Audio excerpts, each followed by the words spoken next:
is not what's happening. Although we obsess about innovation, we must be mindful that making change happen is half the battle. Everyone wants innovation and change to happen.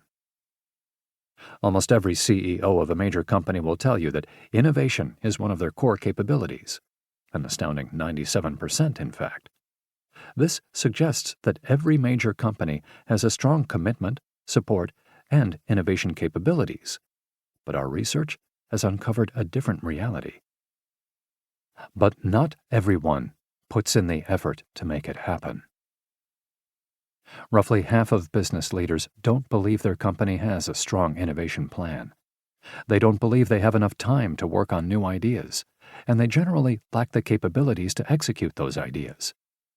This is an enormous disconnect, but it explains why so many companies become blindsided, disrupted, or less relevant than they were in the past. 50% don't believe their organization has a strong innovation plan. 55% don't believe their organization adapts quickly enough. 48% don't believe they have enough time to work on new ideas. 56% don't believe their organization knows how to turn ideas into reality. This disconnect explains why you have so much untapped potential. Innovation tactics are desired, but missing. Learn to innovate and experience a new level of success.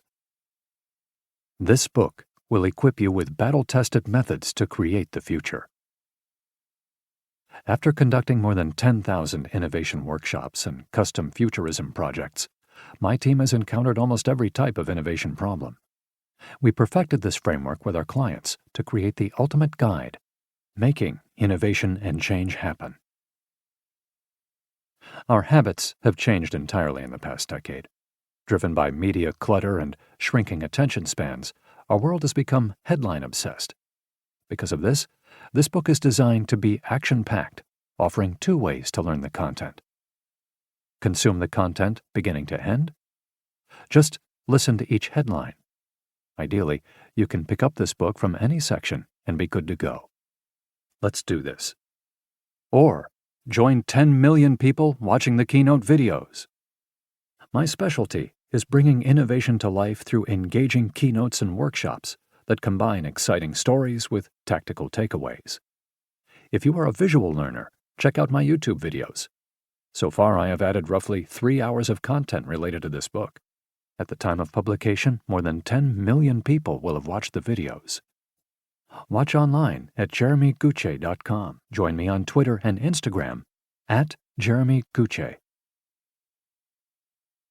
Forward by Malcolm Gladwell. Over 20 years ago, not long after I joined the staff of the New Yorker magazine, I met a young woman named Dee Gordon. She lived in Los Angeles in a sleek, modernist house up in Beechwood Canyon.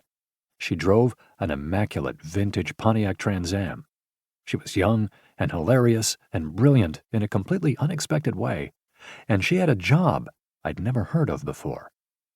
Companies hired her to figure out what was going to happen next. Like many people, I assumed that next was an unsolvable mystery, that anyone who claimed to be in the business of telling the future was deluded or worse. But then I followed Dee around for a while. I listened to the way she thought, and I soon began to realize that there was a real discipline and art to next. There were principles that could guide the way we thought about the future. I ended up writing an article about Dee Gordon and her work called The Cool Hunt. It ran in the New Yorker on March 17, 1997, where, unbeknownst to me, it was read by an enterprising young man named Jeremy Gutsche. Gutsche decided to build an entire infrastructure around Next, a network of correspondents around the world feeding their observations and predictions into a massive consumer insight database. Jeremy is kind enough to say that I inspired him, which is, I'm quite sure, a gross exaggeration. But even gross exaggerations are enormously flattering. So, here I am, 2 decades later, returning the favor by introducing you to one of Jeremy's most ambitious projects to date. You have in your hands a book about how to create the future. Before you start, I'd like to offer a few thoughts about how to think about that question.